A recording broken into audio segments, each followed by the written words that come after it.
I'm your number one fan.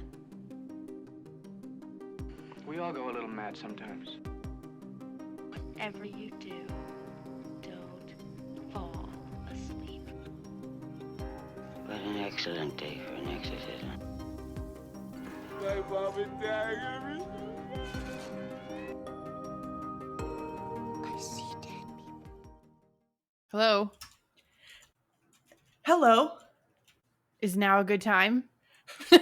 No, try back later, please. Sorry, I don't know why I was taken aback by you starting the podcast after you said, "We ready?" and then started the podcast. You know what I mean? But Yeah. here we are. So Here we are. Well, happy Tuesday. happy Tuesday. Welcome back to the Killer Cuties podcast. Yep, that's us. I'm Cassidy. And I'm KD. And we're here today to talk about Weapons. It's our August new movie. Taking the world by storm. Yeah. Yeah. And we're gonna tell you all about it. Spoilers to come. Yeah, Go if you see haven't it seen first. it, go see it. Come Or back. don't. Or I was gonna don't. say. if you have no interest in seeing it, stick around, I guess. Yeah. Yeah. But first, news. Horror news. I'll kick us Yeah. off with a terrible one. Oh, great. Okay. Terrible news, and then Hate this news. yeah, it's terrible. And then I'll round it out with some really great news. Amazing. Comedian Matt Rife, the Boo. fucking cube-shaped comedian who Not whose entire cube-shaped. repertoire is made up repertoire. Repertoire? Why did I say repertoire? I don't know. Anyway, all of his jokes are DV. He sucks. He's so stupid. Oh, not all of them, but he does do. Yeah, He does do DV jokes. he does. Yeah. Yeah. Somehow he's still relevant. Anyway, he purchased Ed and Lorraine Warren's house. Mm. This is a disaster. I'm doing really great. You're honestly nailing it. I'm Thank you. enthralled. Thank you. He bought their house and a cult museum, and now he's the legal guardian of Annabelle. Yeah. He wants to turn all of that into a one-of-a-kind ghost hunting experience. Fine, whatever. I'm disappointed in Ed and Lorraine's estate that they would like sell to him. I don't know. I've got a sour taste in my mouth about the franchise now, which is a shame because we saw the trailer yesterday before. I actually think that this is entirely in line with who the Warrens were.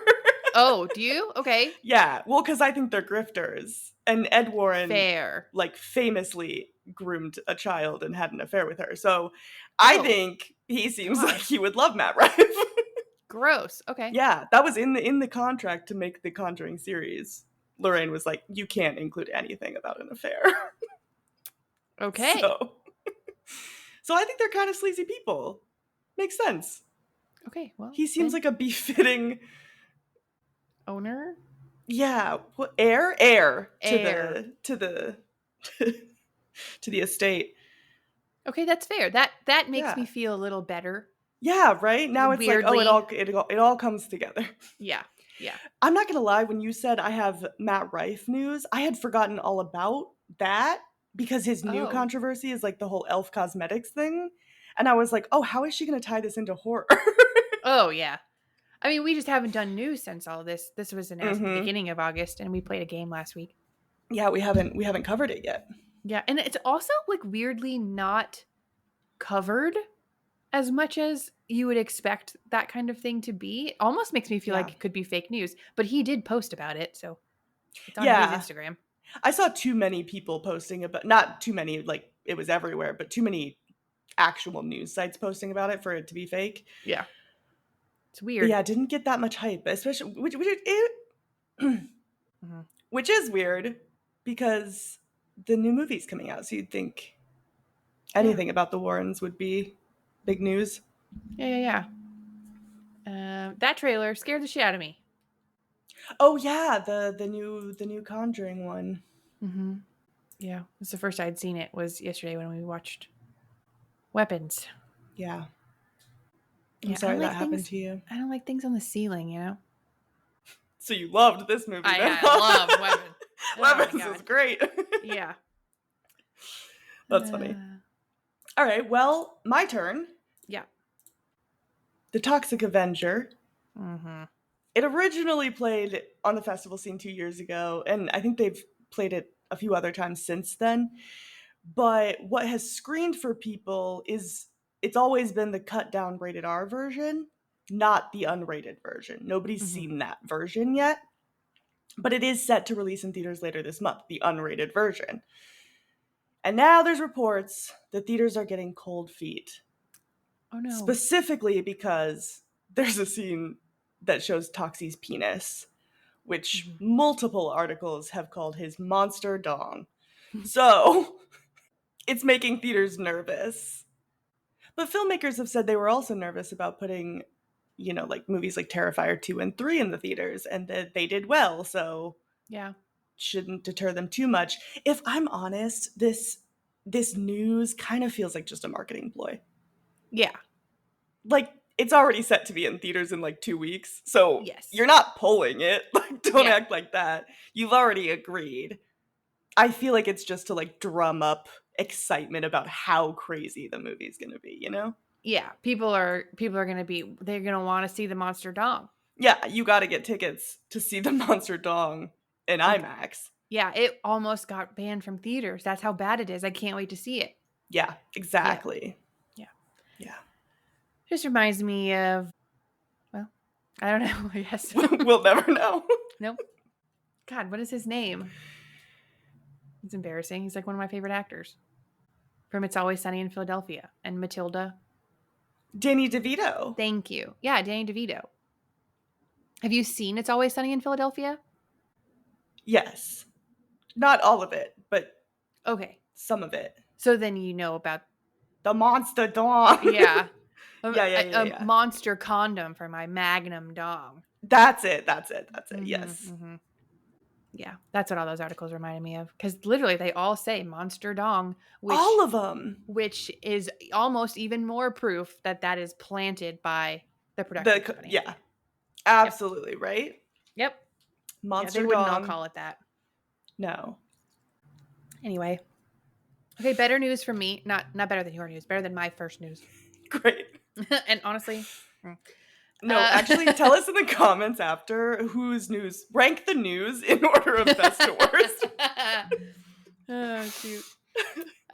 Okay, so my good news. The Philadelphia Film Society held the first annual The Black Girl Lives Festival, which celebrated Black women in horror and aims to retire the Black character dies first trope and the underutilization of Black women in horror. They showed 4 short films written by, directed by, or starring Black women. They had a vendor fair of local Black vendors, including tarot card readers and other sort of like spooky and occult vendors. Super fun. And then they had fireside chats with all the teams before the films. And the event producer said they're already looking forward to expanding the event next year. That's really exciting. Yeah, super fun. I hope I it's actually like a national thing next year. Yeah, that'd be cool. That was actually the news article that I had open when I messaged you saying, "What's your news?" Because I was like, "Oh, maybe she's doing this one because it's really cool." Yeah, it's super fun. Of course, you had sniped it out from under me. Yes. But yeah, that's awesome. Yeah, I'm excited for. I think all 4 of the shorts are available. I could be wrong. Whatever shorts are available, we'll link in the comments. I mean, in the description. Yeah. I want to watch them. Mm-hmm. All right, last news from me. We know that Scary Movie 6 is happening. It's already been announced. We already know the Wayans brothers are coming back. Thank God. We already talked about it too. We did, yes. It's currently set to come out in June of next year. Deadline recently confirmed that Anna Faris and Regina Hall are going to be coming back as well to revive their roles as Cindy and Brenda. So I think after the Wayans brothers were confirmed, this was what everybody was waiting to hear. It's like, is the whole gang getting back together? Or, because yeah, it kind of fell apart after the Wayans left, and then those 2 left too, and it was like, okay, there's no saving this now. Yeah. But Faris and Hall provided a joint statement saying, "We can't wait to bring Brenda and Sydney back to life and be reunited with our great friends Keenan, Sean, and Marlon, 3 men we'd literally die for, in Brenda's case, again." Oh. Yeah, very cute. It makes me more excited. I'm more willing to give it a chance now that everybody's back. Oh, yeah. And maybe as it gets closer, we should start like a pool of what movies we think they're going to make fun of. Because I feel like they will tackle like the new age stuff, like Barbarian and like all. I feel like we're gonna definitely see like Hereditary, Midsummer. I feel like some of them might be a little bit more difficult to do. Like Barbarian is kind of funny, so it'd be harder to do that. And they talked about that. We should actually do. We should have a marathon. But they talked about that when making the first one because they were parroting Scream, and they'd write jokes and they'd be like, "Wait, no, Scream already made that joke because Scream was so self-aware." But yeah, I'm excited. Yeah. Well, stay tuned for our pool of movies. I'm excited. That'll be fun. Yeah. Cool. Well, shall we? Weapons. Get into it? Yes. Okay. Weapons. I'll just give you a little overview. Weapons is a 2025 horror mystery written, directed, co-produced, and co-composed by Zach Cregger of Barbarian fame, speaking of. It released on August 8th of this year, just a couple short weeks ago, and has already grossed $116 million at the global box office on a $38 million budget. It stars Josh Brolin, Julia Garner, Benedict Wong, Amy Madigan, and Austin Abrams. Quick summary: when all but one child from the same third grade classroom mysteriously vanishes on the same night at exactly the same time, a community is left questioning who or what is behind their disappearance. It has a 7.9 out of 10 on IMDb, a 3.8 on Letterboxd, and a 94% critic score and 86% audience score on Rotten Tomatoes. The people love it. They do. They really do. 3.8 seems low for Letterboxd. I feel like all the pretentious people really like this one too. So like it would be weird for Letterboxd to have anything less than like a 4.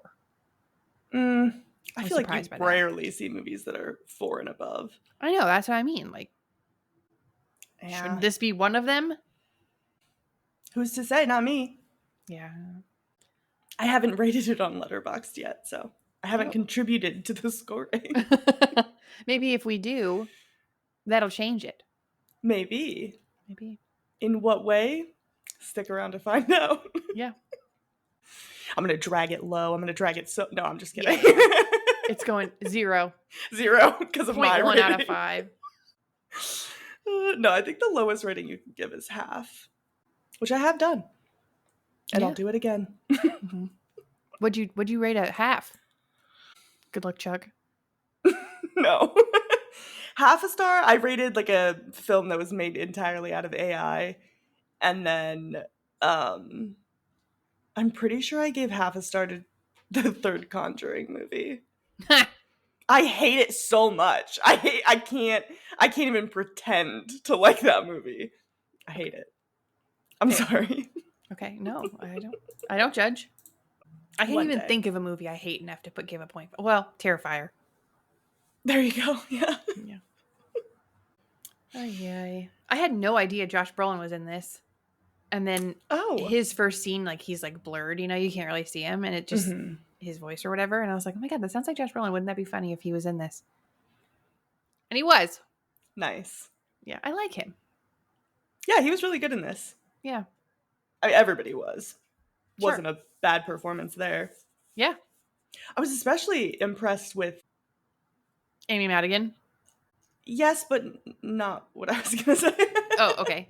I was going to say Carrie Christopher, who played Alex, the little kid. The child. Yeah, he did good. Yeah, he has long eyelashes. Throwing the water on his dad. Yeah. So heartbreaking. Yeah. He was very good at portraying the confusion that was probably being felt. Yeah. How was your theater experience? It was good. It wasn't very full because I went to a showing early in the day on a Friday. So it was like most people were at work. Yeah. Yeah.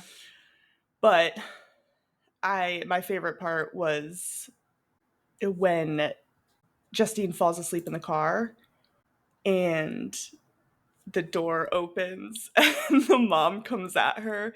Because at first, like, she comes over, stops, and then just walks out of frame. And there was just, like, nervous laughter in the theater. And then as soon as you heard the car door open, Yep. there was a woman a few rows in front of me who just goes, no. Yeah. Same was good. experience. We had a pretty full theater, Yeah. which I was really happy about because that just totally added to it. Mm-hmm. The scene where, oh shoot, there's so many characters that I'm supposed to remember their names. I don't remember. Right. The addict, Oh, okay. James. Austin Abrams part. Yes, I guess. Austin Abrams, where he runs and like dives into his tent and zips it, and then that's opening, and he stabs the police officer in the face. The guy sitting like 2 seats to my right had to get up and take laps after that. he was like, oh shit. Yeah, between this movie this year and Oddity last year, I'm never gonna get a tent again. It's just not happening. Yeah. I'm so sorry. Yeah. It reaffirms my hatred for camping. I shan't be doing that. Yes, I agree. And I thought of Oddity then too. Mm-hmm. The Oddity tent scene is like one of the most effective jump scares ever. I agree, especially in the past like 10 years. Yeah. I think if you ask me the best jump scares, it would be that and Haunting of Hill House. Is it Hill House or is it the other one? Hill House. Okay, yeah. When she comes through the middle of the car. Yeah. Absolutely. Oh my god. Yeah. Those two scenes shit my pants. Oh yeah. This movie too, when she lays back in bed. Yeah, and it's on the ceiling. Me. Yeah. I You mean, I don't love like ceilings. ceiling stuff. I hate ceiling stuff. But like that was just a really good jump scare too. It was, yeah. I think this movie did a good job of balancing fake outs versus actual jump scares. Yeah. Because like the first 2 times she peeks through something, nothing happens. Yeah. So by the time she gets to the house and she's looking through the the newspaper and sees the couple sitting there, then I'm like, oh, okay, nothing's gonna happen because nothing happened the first few times. Mm-hmm. And then it did happen. I have what might be a Killer Cuties first. An exclusive fun fact. I'm so excited. I hope you say a fun fact that like I saw everywhere and you just didn't see. No, I really don't think you did. Okay, I'm so excited. What's your exclusive Killer Cuties fun fact? Okay. In Miss Gandy's classroom, on the back wall, yes, there's a board about whales. Mm-hmm. It has the 2 cetacean parvorders, or their systematic names, on it. Those are Odontocetes and Mysticetes. Odontocetes is toothed whales. Mysticetes is baleen whales, right? But it misspells Odontocetes. They missed an O. They just put Odontocetes. Wow. Killer Cuties exclusive. You won't get that kind of fun fact anywhere else. It really bothered me. Thankfully. I think that is maybe something you and 4 other people in the entire world noticed. Yes. And we're all naturalists for the American Cetacean Society. I guarantee it. 100%. Mm-hmm. What grade are these kids? They're like 10, right? Third grade. Okay. And in that case, like you just have a general teacher who teaches you like everything. Yeah. Because for a second I was like, what does she teach? Because they're learning about parasites. There's whales in the background. She's learning that they're learning how to read clocks, but that makes more sense. You don't have specialized teachers anymore. It's just the one. Yeah. I mean, the first 2 things you said were both part of science. Right. Yeah. But well, and also relevant to the plot. Yeah. It's obviously clocks and time and parasites were 2 themes throughout. Yeah. For a minute there, I thought we were getting a zombie movie. Like a la Last of Us, because they use the same like cordyceps. Yep. When Marcus and his husband were watching TV, it was about cordyceps. Yeah, the ants being taken over or whatever. which I want to say that like exact, well, maybe not. It kind of looked AI, but that same vibe happened in Last of Us, where they're Yeah. like, look at this video of ants being taken over by cordyceps. That's what's happening to people. Mm. So it was reasonable to assume zombie, and it kind of was zombie, sort of.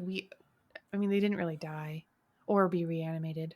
Never mind. Yeah. Infection-y. Sorta, yeah. It's almost like it was witchcraft. That's a Yes. joke because it was. It was was. witchcraft.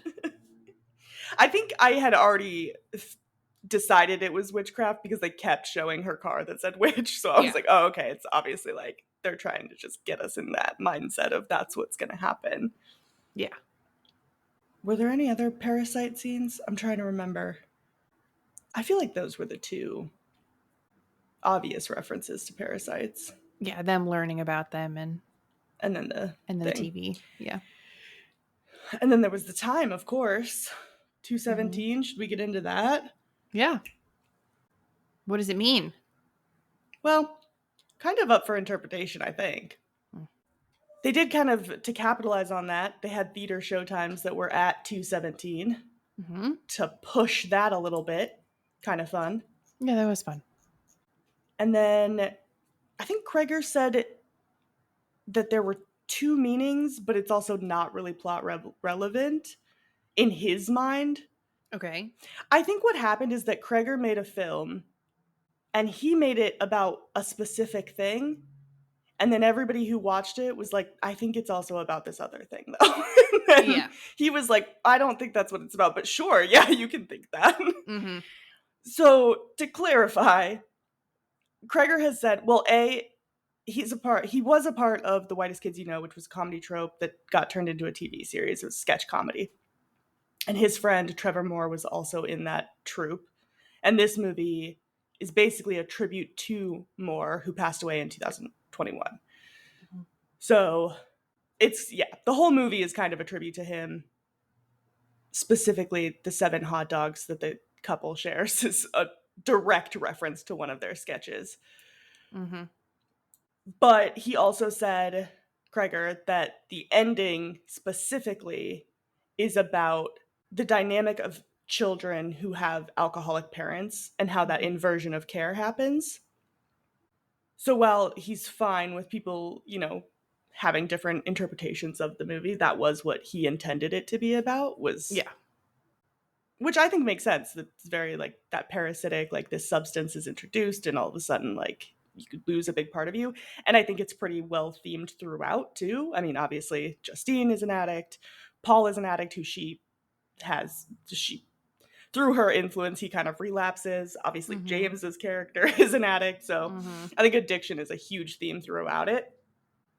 However, a lot of people, I think fairly, have seen parallels to school shootings. I didn't see that at all. I didn't either while watching it. And then afterwards, I was seeing everybody talk about it. And I was like, oh, okay, that does kind of make sense. Obviously, like, there's the huge assault rifle in the sky, which Cregger said came to him in a dream. So I don't think that really carried the meaning that people are seeing, but they're seeing, assault rifles. And then obviously teachers being blamed, police not doing their jobs, angry parents, principals trying to wrap everything up and like, deal with that onslaught. And then with 217 specifically, a lot of people have found meaning through that as well. So the original script says that it takes place around Valentine's Day, which the Parkland shooting happened on Valentine's Day. There were 17 people who died that day. The assault rifle ban in 2022 tried to pass. The House got 217 votes, but it failed in the Senate. So yeah, there were some things like that where people were definitely finding connections, which I can understand. Weird. Yeah. Yeah, I didn't think of it that way. I didn't either. But after people were talking about it, I was like, oh, that makes sense. Yeah. Although a lot of people were claiming like that is definitively what it's about. And I saw a lot of other people being like, no, Cregger specifically said that wasn't his intention at all. But I think art is meant to be interpreted. You can find different meanings. Yeah, you mentioned that the rifle in Archer's dream came to him in a dream. It was through transcendental meditation, It was. which is how Vanessa Hudgens met her husband. Fun fact. Another Killer Kitties exclusive. But he also cited David Lynch as a key influence, which it was like that was Lynchian. It just yeah. Which people were so confused by that. I saw a lot of people referencing that as like a plot hole, and I was like, well, that's not a plot hole. It's a dream. Yeah, he's so literally weird having things are happening in dreams. Yeah. Also, I'm pretty sure there's a poster in the room with a gun on it, which kind of the kids' room, yeah, right where he falls asleep. So it makes sense that would kind of appear in his dream. Also, people have pointed out that was maybe how he figured out that the kids were running in a straight line, like a bullet. So like, then he started mapping their trajectories based on that dream. Obviously, then there's the theme of the kids being used as weapons, weapons. He's the only person too in the movie that says the word weapon. If I remember correctly, he's the first one to say it. Definitely, he says weapon, like they're being used as weapons. Were you sad the weapon wasn't a nuke? Well, yeah. Yeah, I'm sorry that happened to you. That's okay. The budget would have needed to be a little higher. A little bit more, yeah. Yeah, that's okay. Also, real quick, 2 things I forgot about the 217 thing. Oh, yeah. 1, 2 people left in the classroom, 17 went missing. 217. Yeah. That's actually more of like a direct reference. And then also, Cregger said in an interview that that was just his first instinct. And that then he thought about The Shining, which the room is 237. And he thought about changing it to 237 just to kind of reference that. But he said, I wanted to stick with my first instinct. So he kept it 217. Well, I mean, if you really think about it, the time that they show first is 2:15. Yeah. 2:15 is when Gladys wakes up Alex. He comes downstairs, and then 2:17 is when she snaps the stick. Right. When she actually initiates them leaving. Yeah. So really what we have to think about is why did he pick 2:15? Because it just took her 2 minutes to do the stick. Yeah. That's the big brain way of thinking of it. Yep. It's not about 217. It's about 2:15. It's about 2:15. Yep. I guess in one interview, Cregger was saying that there was a lot of comedy that he had added, a lot more comedy that he had added. And he promised himself, I guess, that if the comedy didn't elicit laughs from test audiences, he would just take that out. He wanted the humor to really come from authentic reactions and not be forced or like his own brand of humor. So if anything happened in test screening where they didn't laugh, he took it out, which is a huge bummer because I want his humor. You know, like I would not mind, like I'd sit through a 3-hour cut of this that was just his jokes. All the jokes he cut? Yeah, just to experience how he originally thought it should be. Yeah. I mean, I get pandering to your audiences, but also, like, you got to stick to your art. Yeah. I think there's also a line, though, of, like, is this actually funny or do I just think it's funny? Right, but, like, I want to know what he thinks is funny. I don't want to know what everybody thinks is funny. I want to know, I mean, I do, but I also want to know what he thinks is funny. Okay. Super macabre. Great. We were just talking about comedy. Yeah. Heart switch. I like it. Somebody, I don't know if it was Zach Cregger or if it was just somebody on the internet, but somebody compared the way that the children run to that pickage. The pickage. Picture image is how I got there. The picture of a child running away from a bomb in Vietnam and how her arms were sort of like weirdly outstretched. It's called Napalm Girl or The Terror of War. I had never seen that image before. I don't recommend seeing it because you won't be able to unsee it. It's terrible. Yeah. And I would like to think that they're not taking inspiration from that for a comedic horror film, but it's related. It definitely, they look similar. It is. It was in the original script. Ah, shoot. Yes. So that is where they got the idea from it. It also, I'm pretty sure, in the original script says arms outstretched in a downward V, like someone holding heavy bags. And then it says, like that photo. So I don't know. Well, yeah, I guess it doesn't. I don't know if that was the inspiration or if that was just a relevant image that they could pull from to show what they meant.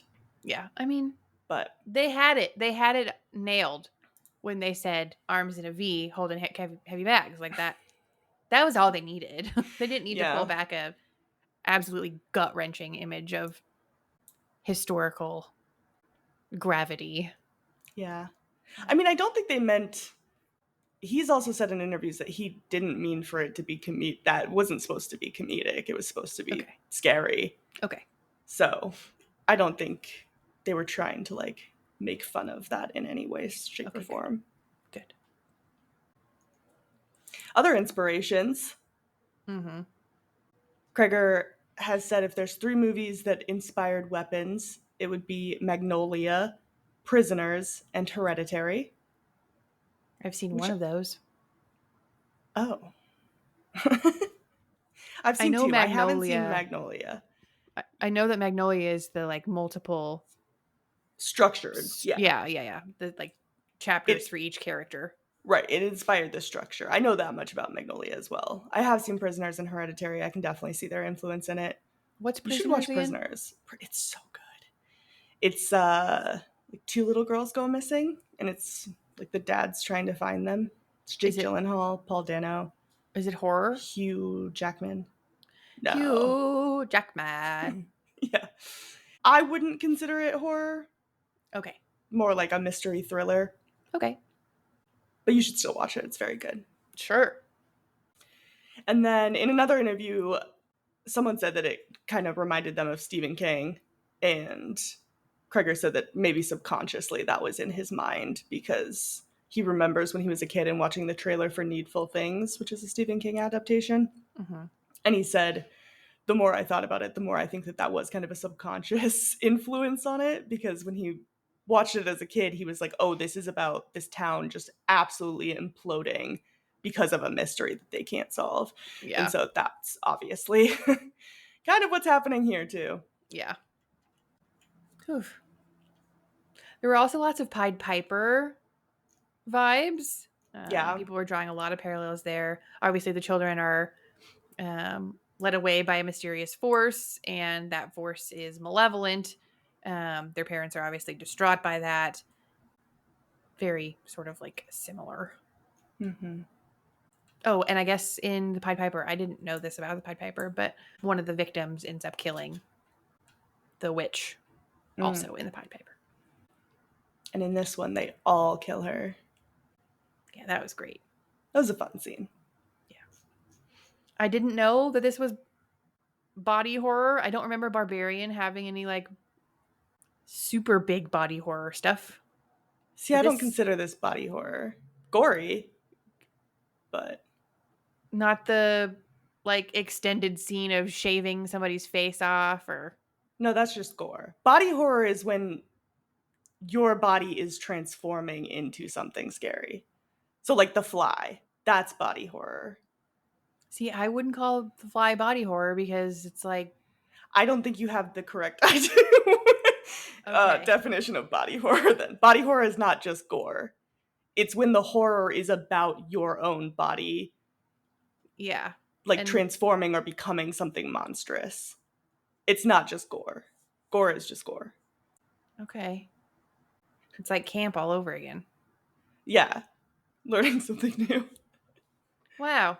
Yeah, so like Toxic Avenger is probably body horror because he gets transformed into the Toxic Avenger. Sure. The fly, the substance, transformation of the Okay. body. Okay. Yeah. But this was just gore. Okay. Maybe if the witch had like transformed a little bit more, like something had like happened to her, Yes. then maybe. But, Okay. yeah. Either way, Weren't I wasn't expecting it. expecting that. Oh, yeah. It was fun. We had a great time. The whole theater, giggling, kicking our feet. Great. Yeah. Her running, way funnier than it needed to be. The whole ending scene was very funny. Yes.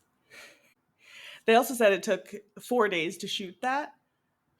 Oh. And Cregger said he's very, very into planning everything out. So he said that was the most planning he had to do, was timing everything and making sure everything was shot correctly and moved well. And he said trying to corral that many kids to actually do what he wanted them to do was very difficult. I can only imagine. Yeah, he said he had like nightmares about it afterwards, but Oh no. but it worked out well. Yeah. They had, what was it, like 176 kids, more than 170 children on site on the busiest days of filming. And they obviously had like child labor coordinators. Everybody was keeping the kids engaged while there wasn't filming actually happening. Yeah. Big production, lots of kids. Yeah. I mean, I'm sure all those school scenes, you gotta have a lot of little ones running around. Extras. Yeah. Some casting fun facts. Rooney Mara and Elizabeth Olsen were both offered the role of Justine. Is that her name? Justine. They both had to turn it down. And then Pedro Pascal was also originally cast, but ultimately had to drop out because of scheduling conflicts. And annoyingly, he had to drop out because he was starring in the Fantastic Four First Steps, which Julia Garner is also in. And she didn't have to drop out. Yeah. And she was the main character on this movie and a pretty main character in Fantastic Four. Yeah, I haven't seen Fantastic Four, so I don't know how much she was in it. So, I mean, she's like the big bad, or she's a big bad. yeah. Sometimes though the villain's not in a lot of scenes. Yeah, they just have a big impact. So I someone who's seen Fair. it, let me know. Because I could see he's in every scene. Every basically. scene, yeah. So him not being able to do it does make sense if that's the case. Yeah. They just switched. They switched. She had the main role in this one and a side role in that one. Yeah. He would have. Yeah, I get it. Well, and Archer's a pretty big role in Weapons too. Is that who he was going to play? I believe so. Yeah. That makes I think sense. he was supposed to play Josh Brolin's character. That makes sense. Which means two big commitments rather than. Yeah. Yeah. Yeah. No offense to Josh Brolin, but Josh Brolin portrays a unloving fatherly figure better than what I would imagine Pedro Pascal would. I mean, not that Pedro Pascal couldn't do it, but I just imagine Josh Brolin as that person. So, not in real life. Just like that's who he plays, you know? Yeah, he's a little bit more he's typecast into that. He's good at playing the villain, yeah. Well, I mean, and not that Archer's the villain, but yeah, I think the point of this movie is that all of the characters are deeply flawed and they're like real people. Yeah. Oh, the cop, he was my least favorite. Yeah, this guy stinks. Seriously, I at one point found myself rooting for him, and I'm like, "What the fuck is wrong with me?" Oh, I never rooted for him.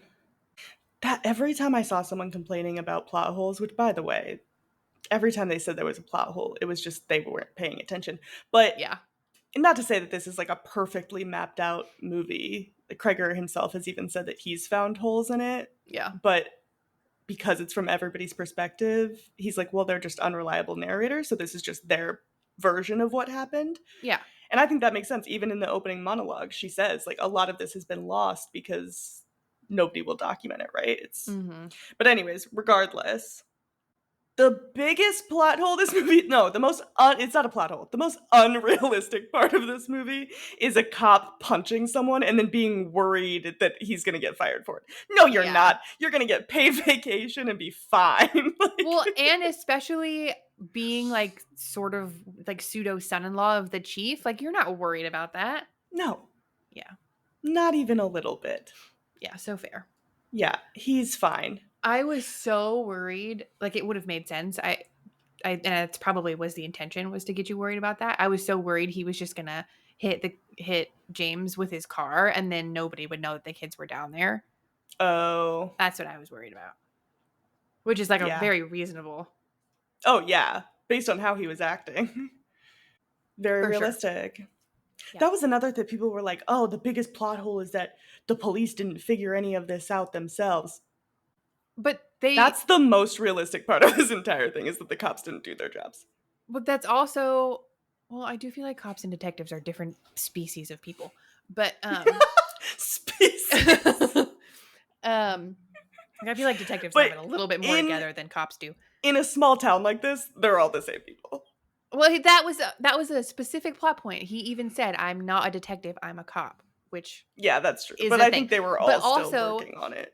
But they also had that whole scene of Gladys making Alex clean the house and make sure that they were covering up their tracks. So like Yeah. they were throwing them off. I saw so many people say, oh, they never even checked Alex's house. They literally Were you did. not watching the movie? I swear people watch this with their fucking eyes closed. Yeah. Oh, like I literally saw she people- sends the kids away. Like Yes, I saw people saying, well, oh, you're telling me the cops never checked the Ring cameras? They did. They said they did. That is yeah.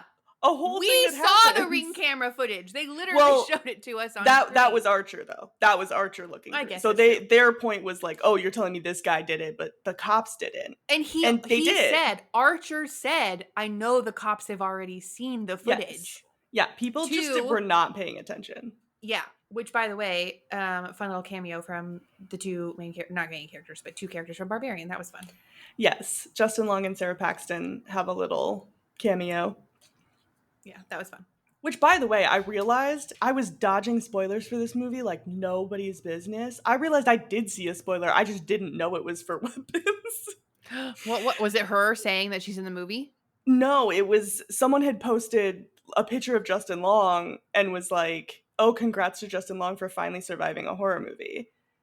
And I was like, I Oh. remember thinking, oh, is this Weapons? But then I was like, I don't think he's in it, though, because I didn't see his casting anywhere. So as Yeah. soon as he appeared on screen, I was like, oh, it is! Yeah. So I knew he lived, but they never get shown again, so it didn't really spoil much. Yeah. The person that I went to see the movie with hadn't seen Barbarian. So Mhm. when he popped up on screen, I was like, oh my God, look who it is. And she's like, I don't know what's the significance of this? Like, why are you excited? So then I had to explain after the movie. Does she not know who Justin Long is, though? She does, but Oh, okay. I I was mean- like, that's still like a fun cameo. yeah. Has she not seen Aquamarine? Is she not? Tusk. Well, hopefully not. I love Tusk. Yeah, I figured it didn't surprise me that Sarah Paxton had a cameo though, because that's his wife, right? Is that Cregger or Justin Long? Zach Cregger. Oh, I didn't know that. That's fun. You did, because we definitely talked about it on Oh, our I episode didn't- of Barbarian. But I didn't remember that. yeah, that was a long time ago. So I didn't even remember that we had talked about scary movies, whatever. The scary movie reboot. I didn't. Mhm. I was like, it would be so embarrassing if I brought this as my fun fact or as my news, and we had already talked about it, and I didn't know. So I literally went through our YouTube videos to double check, make sure that and sure enough, we had talked about it. So I was like, I'm not gonna do this one. that's funny. And then I did it. And then you did it anyway. Yeah. Well, because it's new news. Mm-hmm. Also, like casting adjacent, I was trying to remember where I knew Amy Madigan from. Mm. I think it's Grey's Anatomy, but I feel like there's like a very. I remember when we were watching Saw 5 and I saw that one guy and I could not figure out what he's from. Yeah. And he's just like from everything. Yeah. That's sort of Amy Madigan also. Yeah. She's just like in everything. She's an Oscar winner. She is. What did she win an Oscar for? What's it called? She won Best Supporting Actress for a movie called Twice in a Lifetime, I don't even heard of which it. Yeah, I've never heard of that either. But apparently, she killed it in it. Okay. I was gonna guess Field of Dreams, because I know that's Yeah. a popular one that she did, but I think that was nominated for Best Picture, but it didn't win. Yeah, she's been in a lot, though. The original screenplay is online. You can read it. Oh, fun. I did read through some of it, which is how I knew that the napalm picture was referenced in it. Yes. Killer Cuties exclusive fact. No. No. A lot of people online have have read it as well. But there were some changes. James's character was originally called Anthony. Marcus's was called Andrew. The ending is different. In the end, there's no voiceover. It just ends with it zooming in on Archer holding his son, who's still clearly catatonic. Yeah. Test audiences did not like that. They were like, it can't end like that. So they added in the more hopeful ending of that eventually the kids started talking again. Yeah.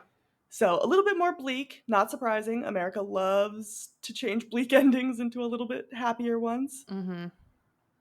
And then there was an interview with IO9 where somebody said that there was originally going to be a Gladys portion. Mm-hmm. That's not, I didn't see that in the original script. So maybe that was just something they talked about while doing the movie. It was just supposed to be her backstory, right? I think so, yeah. They decided to cut that. A lot of people want a backstory for her. I kind of like it that it's a little bit of a mystery. Yeah.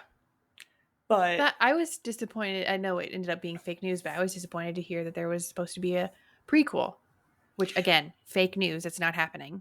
Well, we don't know. It is in talks, but it has not been confirmed. People are saying that the prequel's confirmed. That's not true. Amy Madigan herself has said, I'm not saying no, but anything could happen right now. Like, that's not a confirmation. So, yeah. I just don't think it's necessary. Just, like, leave it as a standalone. I know. I think everybody wants to make a franchise out of everything right now, and I think there's just some movies that shouldn't. Yeah. It's not needed. We got everything we needed from this. Yeah. And that's fine. Yeah. Cregger has proven that he excels in original ideas. Mm-hmm. Just with the two movies, with Barbarian and this. So, if you're listening, Zach, to me, my advice, which weighs so much, is to just do another original, please. Cregger just waiting to hear what we have to say about it before he signs on. Yeah. Well, and that's the thing too. He's already, so sorry to burst your bubble. His next project we already know. It's Resident Evil. Resident Evil, yeah. He's been talking about it. Not an original, but like it's. I mean, I don't expect him to only make originals, right? But I think after that, though, he does have another original already planned. So. Good. He seems like he's going to be busy. So even if they did a prequel, to what extent he would be involved is kind of unknown. Yeah. So that's why it is very, very early. It's basically New Line wants a prequel. Yeah. No clue if that's actually going to happen or not. Mm-hmm. Yeah. But yeah. And then the other change that I saw was that it wasn't originally going to be a gay couple. Marcus, which was Andrew in the original script, had a wife named Ginny. And they were the couple, and he, like, strangles her to death instead of bashing her head in. That was the longest scene of my life, by the way. Yeah. Yeah. Yeah. Just kept going. It really did. Anyways, no real reason on why that was changed. Some people have speculated that it's because they didn't want, like, a really graphic display of kind of domestic violence. However, then it's just, gay people dying. So it's it's still domestic violence. 100% it still is. I think just because domestic violence is more often than not committed against women, it might have been a little bit more upsetting for people. But I don't know. I have mixed feelings. I think that's like my biggest complaint with this movie is that scene. So yeah. I'll talk about that more in my ratings, though. Yeah. But yeah, a couple little changes there. With the children leaving their house, there's the song playing. I took like multiple college courses specifically on the Beatles, so I've heard like every Beatles song ever. I know you don't like them. Gross. I know. I don't. I'm sorry. They're not for everyone. Most people, but not everyone.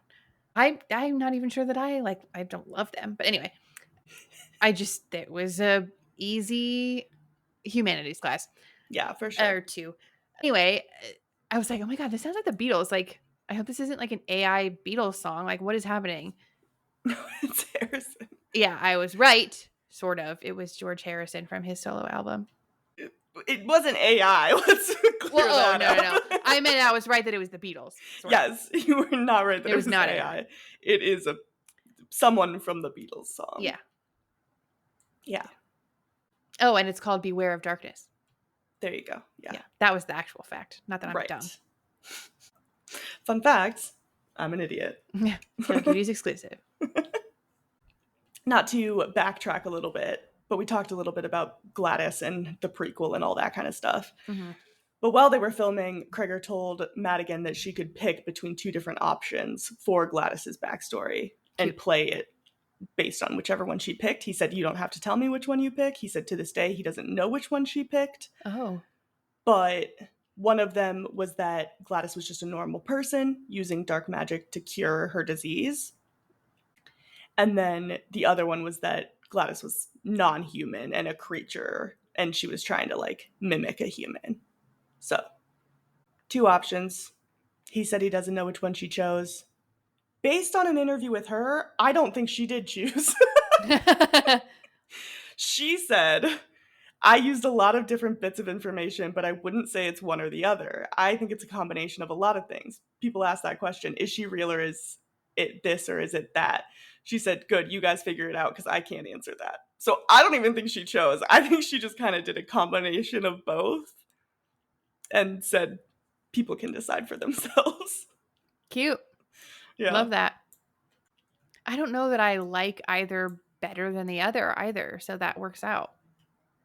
Yeah. Either way, it's fine.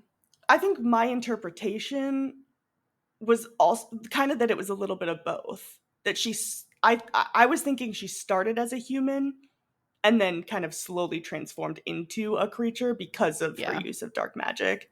Yeah. Because she uses, like her saying that the parents are suffering from consumption. Like that's such an outdated term. Nobody uses that anymore. Yeah. So that made me think, oh, she's just this decades old, centuries old thing. She says it's been happening to her for a very long time. So it's sort of implied that it's longer than what would be normal. Yeah. Some people have also pointed out when she's talking to Alex and telling him not to tell anyone about her, she specifically says, tell no other human about me, which is kind of a weird thing for a person to say. Yeah. So some people were saying that was more evidence of her being a creature rather than a person. But sure. I could see it both ways for sure. Yeah. Fun. Well, any other fun facts? Oh, I was just going to we've talked a little bit about how Jordan Peele wanted the movie and stuff like that before. Oh, yeah. But they talked about that a little bit. Like Netflix apparently was offering more money than New Line was. New Line is who ended up getting it. Netflix was offering more money, but wasn't necessarily promising a theatrical release. They wanted that, so that's why they went with New Line. Mm-hmm. And then also Monkey Paw is basically partnered with Universal. So Jordan Peele, obviously, we talked about how much he wanted it. What we didn't know I didn't know until I read this, was that the offer that they made was $7 million less than what New Line made. And Jordan Peele said, you can take that out of my contract to make up the difference. Like basically saying, like, take it out of my paycheck. Yeah. I want the movie. And Universal backed out. So that's why, like, there was this whole issue because Jordan Peele basically, it was like more so on Universal's end than Jordan Peele's end, where he was willing to pay $7 million to get it. Yeah. Didn't happen. New Line got it. Yeah. And then there's some sort of like conflict of interest because somebody's agent, Jordan Peele's agent, was the same. Peele and Cregger have the same agent. So his name's Peter Principato. There was some sort of conflict of interest there. And then after the fact, Peele parted ways with him and his management artist first. Yeah.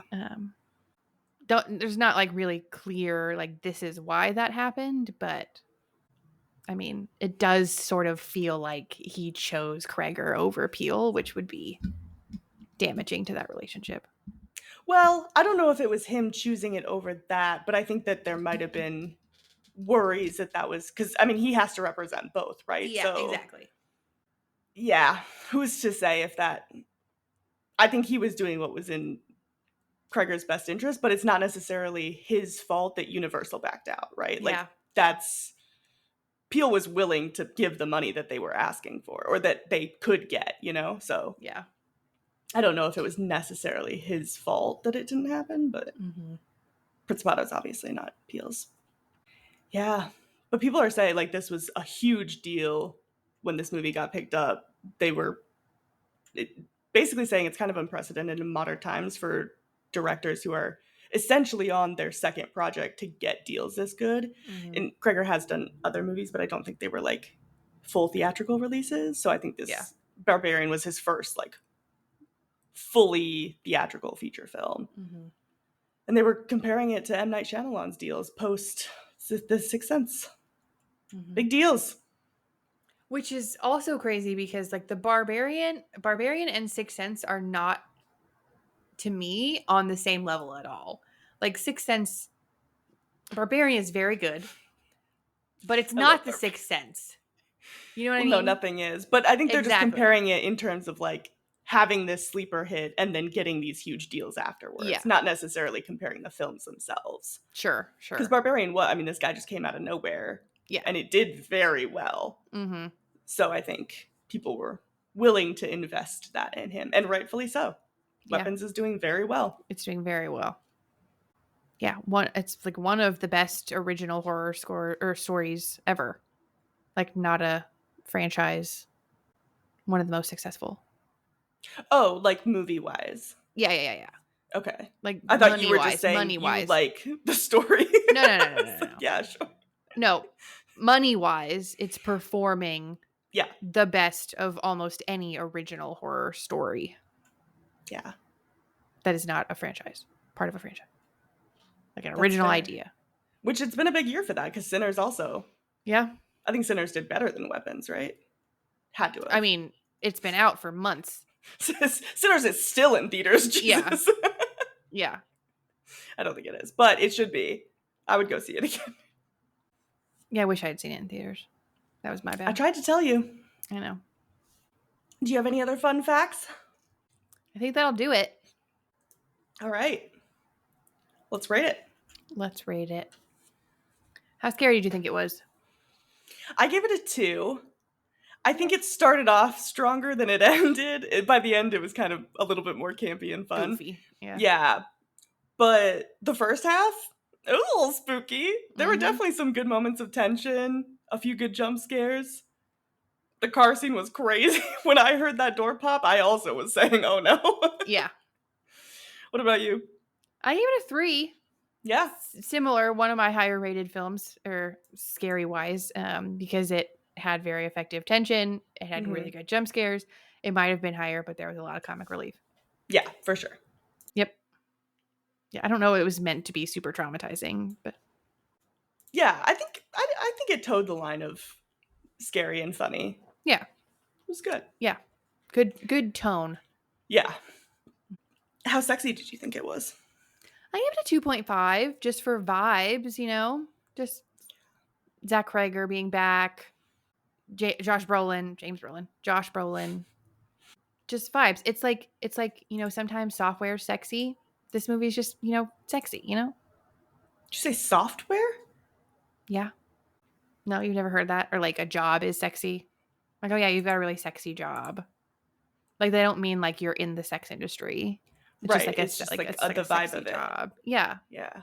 Like this movie is just like, it's got like a sexy vibe. What's the sexiest job to you? No, I know that. 1980s SeaWorld person. Honestly, You've already said it. You've already said it on this stream or on the podcast. Yeah. So right. That's up there. That's a sexy But job. no, like in like today's day and age, a sexy job would be like a like tech executive which that's just what people say. Like, that's not what I would say. No. Or like, In fact, I think tech executives are some of the least sexy people. yeah. Well, it's not the people, it's the job. Mm. Like, you get all these perks and you're doing like interesting, innovative things, and like working at Google and getting the nap pods and catered lunch. And exactly. Sexy. This movie has it that all. vibe. It's got that vibe. It's just got that vibe. You know? Like, I get my little nap pod. I get my lunch catered to me. Yeah, exactly. Yeah, it's I just see. I see vibe. the It's a vibe. mm-hmm. Thank you. Okay. What did you give it? I give it a 2 out of 5. Okay. Kind of same, like the cast and the vibe. You know? Yeah, I do. It's witchcraft too, which I think always gets a little bump. Yeah. She's not the sexiest witch I've ever seen in my life, but no. In fact, I think that this movie did more effectively what Longlegs was trying to do. You know? I've seen a lot of people compare it to Longlegs. And yeah, if we're doing a direct comparison, I'm choosing weapons every time. Yeah. Absolutely. I wasn't the biggest Longlegs fan though, so. Yeah. Sorry, Nicolas Cage. I still liked Longlegs, but it just wasn't this. Yeah. This is what I wanted Longlegs to be. Like an actually creepy villain that's also hilarious. You know? Yeah. Anyway. How fucked up did you think it was? I only gave it a 1, and I think you're going to yell at me for that, maybe. Well, yeah, I get it. I feel like there were aspects of it that were a little fucked up. I don't know why her grating his face like didn't bother me at all. I think it just looked really fake. I didn't watch it. Oh, okay. I saw the aftermath, and it didn't look very realistic at all. Oh, okay. So it just didn't. I'll go back. Yeah. I feel like I remembered.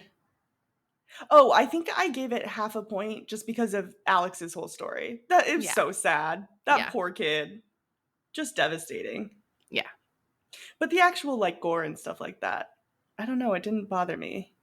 The cheese grater I think just looked a little too fake, and then the kids pulling her apart was just kind of funny. Like the vibes were different at that point. So yeah. What about you? I only gave it a 2. Okay. Yeah, I mean, it was just the 2 scenes. It was her being pulled apart, and it was the vegetable peeler. Yeah. The Alex stuff, I just didn't. That was more scary for me than it was fucked up. More like emotional than fucked up. So yeah, I only give it a 2. Yeah. Maybe I should give it like a 1.5 though. Yeah, for all the things you just mentioned. Well, and for the gays dying, I didn't like that. Yeah. Overall, what did you think? I thought it was a blasty blast. It was. It was. I didn't think it was. It is a blasty blast. It had the right amount of weird, the right amount of scary, the right amount of super happy fun time. I loved the multiple perspectives, sort of overlapping timelines thing. That was fun. The overall concept is fun. Witchcraft is always a good time. I really loved the villain. I loved Gladys. I thought she was hilarious, but also like very commanding and like creepy. I think if I have to be critical, the acting specifically between Justine and Paul was like very flat, and I felt like I was like digging through the scenes of them, like just like wading through them, like waiting for them to be over, you know? Waiting with a D and then waiting with a T to get anyway. So like the scenes in the bar were just like really painful. I also think that this is rewatchable, but I think it's only extremely rewatchable if you watch it in a full theater, watch it with a bunch of friends who have never seen it. Like it would be way more fun that way than just like sitting at home on the couch and watching it again, which I will do. I'm going to watch it again. So for those 2 reasons, I bumped it down to a 4.5. Nice. Yep. Yeah. I loved it. She really liked it. I did. Nice. I guess that's not what you gave it. I did not. Okay. I very much enjoyed this movie. Okay. Okay, good. I didn't hate it at all. I feel like you got worried there for a second that I hated it. I didn't. this was a blast. You're right. I like Cregger's style. This felt a lot like Barbarian, not in, content, but style-wise. Like, even if I didn't know Cregger did this, I could watch it and know that it was him. Yeah. So, very excited for him and everything that he has coming up, because I think he's established himself in kind of what he does, and he does it well. I didn't have an issue with any of the performances. I thought it was all done very well. I think, I know some people say that like the jumping to different perspectives like takes them out a little bit, but I was expecting that after Barbarian. Yeah. Yeah, because he does the same thing where it's like these abrupt cuts of holy shit, what just fucking happened, to Justin Long driving down the street. Like, it's like, I was kind of expecting that. So I think my biggest complaint with this is that I'm just going to be like a little bit of a buzzkill and say that I'm just sick of watching gay people die. I don't want to do it anymore. I'm sick of the bury your gays trend. I think it's stupid. And especially when we have a president whose regime is like actively trying to erase the LGBT community, I just don't want to see it. And I get it. I know people say, hey, it's a horror movie. Everybody's going to die. Everybody should be allowed to die. And that's true. In a perfect world. In a perfect world where bury your gays as a trope didn't exist, sure, everyone can die. Everyone's fair game. But when the two most brutal deaths in the entire movie, maybe sans Gladys, are like this gay couple, I don't know. Something about that just didn't sit right with me. It left a bad taste in my mouth afterwards. And so I docked it a full point. I still gave it a 4 out of 5, but so fair. Yeah. And I get, like, if they did change it because of, like, they didn't want to show, like, a man beating the shit out of a woman. Yeah. I can kind of understand that, but I feel like there were workarounds. Just gender swap them then. Have the woman kill the husband. Yeah, honestly. Yeah. Which I get. Then, yeah, people had pointed out, oh, well, she has to then be strong and imposing enough to take on Josh Brolin's character later. But, I mean, that's part of the supernatural of it. She very well could have been. That's what I'm saying. I'm like, he went head to head with James later, and James kept going, and that's a scrawny like little guy. Scrawny, right. Addict. So, I don't know. I don't know if that's, like, necessarily a good enough excuse, but... Yeah. I don't know. I get you. I get you. It's kind of like, for me, and maybe this is too much, maybe we'll cut this out, but to me, it's kind of like we just read it, or tried to. I've DNF'd. And it's like the N-word, every other word. It's terrible. Yeah. And I understand, like, leveraging that as a way to paint your villain as the villain. Right. But, like, it's just at a point becomes unnecessary. I don't think, for this movie, I don't think it got to that point where it was unnecessary. I think that there was more celebration of the normalcy of being in a gay couple and going to the grocery store together and... just like living a normal life, having your 7 hot dogs for dinner, like so normal. So I can absolutely see it both ways. But that was the first thing that I thought of was like the whole it thing where had they just used the N-word one time and it be like painting a picture of like, this guy is a really bad guy, I would have get it. Which was sort of what was happening in Weapons is she's got no, like, she just interrupted a very cute little like fun movie night between a very healthy relationship couple, whether they're gay or not. Yeah. She's just a bad person and she will make people kill other people.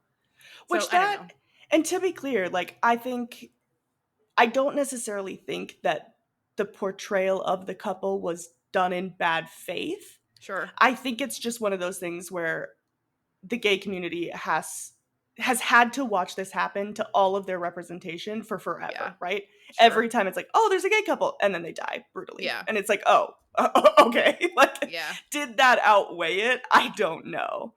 Yeah, I don't know. I just grappled with it, and I'm not going to say that it didn't impact my enjoyment, because it did, but I'm still trying to decide how much and what that means for me, and...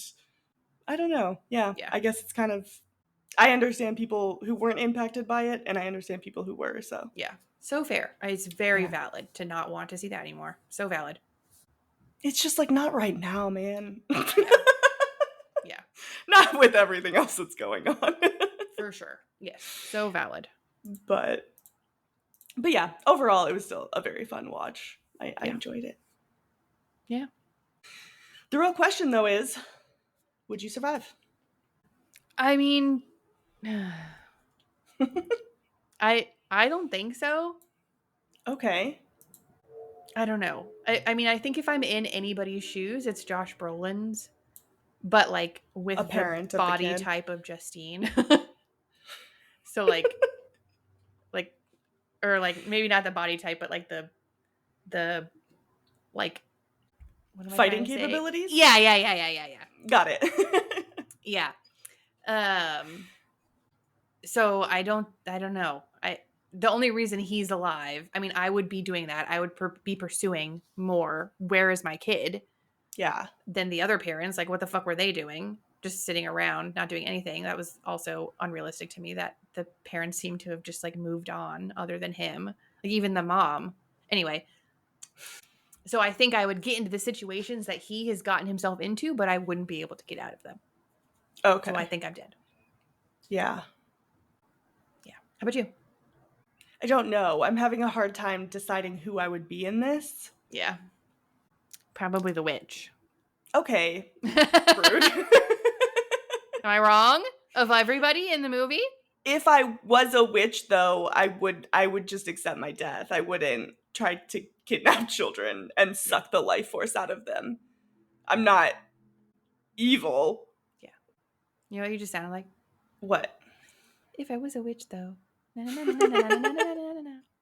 Exactly. Yeah, I don't know. If I'm just part of this community that has been impacted by these kids getting abducted, yeah, I think the only way I would be like super involved is if it was one of my kids, and I have a really hard time imagining myself having kids. Yeah. Fair. And also, only one person who's a woman dies, and it's Gladys. Mm-hmm.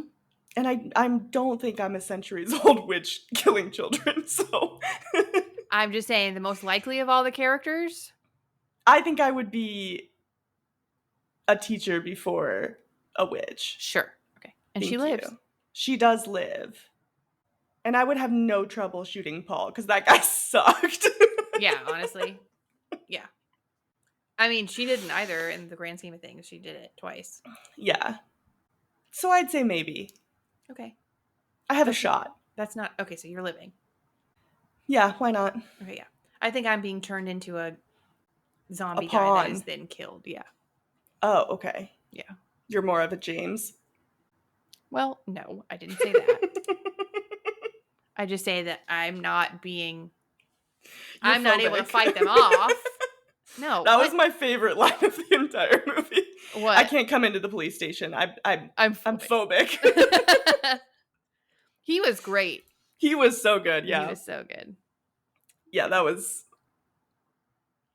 James was by far like the funniest segment of anything. Oh, yeah. Oh, shoot. Well, that's Weapons. It then. Weapons. Yeah. Go see it in theaters with a full theater of people. Yeah, I do think this is a movie to watch with other people. Yeah. You Barbarian mentioned was that too. rewatchability. Yeah, I think I would rewatch Barbarian just on its own, because I really loved Barbarian. But this movie, I feel like I would probably only rewatch it to like watch other people watch it. Yeah. That would be fun. Yeah. Absolutely true. Yeah, just the way that people were reacting in the theater. I would like that again. I want that experience exactly again. Yeah, I almost wish my theater had more people in it. Yeah, I do too, for your sake. Yeah. All right, do you want to predict next week's movie? Yeah. What if I've already seen it? Have you already seen it? I don't know what it is. That was a reasonable question. What if I've already seen it? Why would you have seen it? I don't know. That's like the whole premise of this podcast, is that you haven't seen these movies. Oh, what is it? It's a request from our listener, Mike. Oh, yeah. It's Hooray. Malignant. We are going to be watching Malignant. Malignant. Yep. Mm-hmm. Excellent. Yep. This is a mom with cancer. Oh. And they think it's cancer. Malignant. Yeah. Yeah. They think it's cancer, but it's actually a demon that has put itself inside her. Wow. In a bad way. Yeah. Just to be clear. And there's there's a scene where she's getting, like the scenes in House where like they're fighting behind and like there's somebody in the MRI tube and they're behind the glass and they're all fighting. You know what I'm talking about in House? Yes. Okay. It's one of those scenes where like the doctors are like all fighting and the woman with the malignancy is in the MRI tube Okay. and they're fighting, and that's when one of the big jump scares happens, and then they get scared, and then they look at the screen at the MRI and they can see the demon in her. Wow. Yes. Yeah. Yep. And then she gets like totally possessed at that point and leaves the hospital, so they can't help her. I mean, they couldn't help her anyway, but now they especially can't help her. Right. So she leaves and she goes home, and the demon has taken over so much that it like knows how she would act in real life. So now the husband and the kid are at home, and she comes back and they're like, "Oh, Mom, are you feeling better?" And she's like, "Yes, I'm feeling better." And then it's implied, it's not shown on screen because I don't want to see that the mom kills the dad and the kid. Oh, okay. That's how it ends. That's how it ends. Yeah, it's Damn. a very sad ending. Yeah, bleak. Yeah, bleak. And it's also implied that the demon can spread to other people. Got it. Yep. Fun. Yep. Anything? I'm not going to tell you. I think that this is Okay. actually a fun one to go into blind. Okay. So I have I'm just gonna, I'm just gonna leave you to watch it, and you'll see how much or how little you got wrong or right. Okay. Any triggers? There you go. Any so I don't have to look it up and get spoiled that way? I'll look it up for you, or I'll watch it before you, and Okay. because it's been a couple of years since I've seen it. Okay. Bones is the only one I care about. I'll watch the I'm gonna say probably. Great. Love that for me. I think sound wise, but I'd have to rewatch to be sure. Okay, you do that and Yeah. report back, I will. and then I will watch it. And then we'll Great. see all of you next Tuesday. Next Tuesday, tune in for Malignant. Thank you to Mike for the suggestion. Yeah, we're excited. We We love a good suggestion. We really do. And then, thank you for listening. Feel free to like and subscribe. Mm-hmm. Let us know what you thought about weapons. Anything else? No? And don't forget to rank our news segments. Every episode going forward, I would like to know whose news is best. Yes, And please why award it's mine. best news to one of us. Yes. You can give it to Katie, because I don't care as much as she does, obviously. I care. But I would like a win every once in a while. If I could get like 1 out of every 5 or so. That'd be great. that seems reasonable to me. Yeah, for sure. Yeah. And next week we're gonna play another game. Don't know what it is yet, but tune in for that. Yeah, we are. I promise. Yeah, we've decided to start doing more games like that. Mm-hmm. I think Although I have we one. should. The last one was a lot of yelling. We should maybe do one that's a little less yelling. Oh yeah, this one will be less yelling. I just the one I Less have yelling. in mind, less yelling, but also we have to figure out how to execute it. Execute it. We're gonna I got murder there. it live on stream. Execute it. All right, cool. Well, we will see you next week. Thank you for listening. Have a good rest of your Tuesday. Bye. Bye.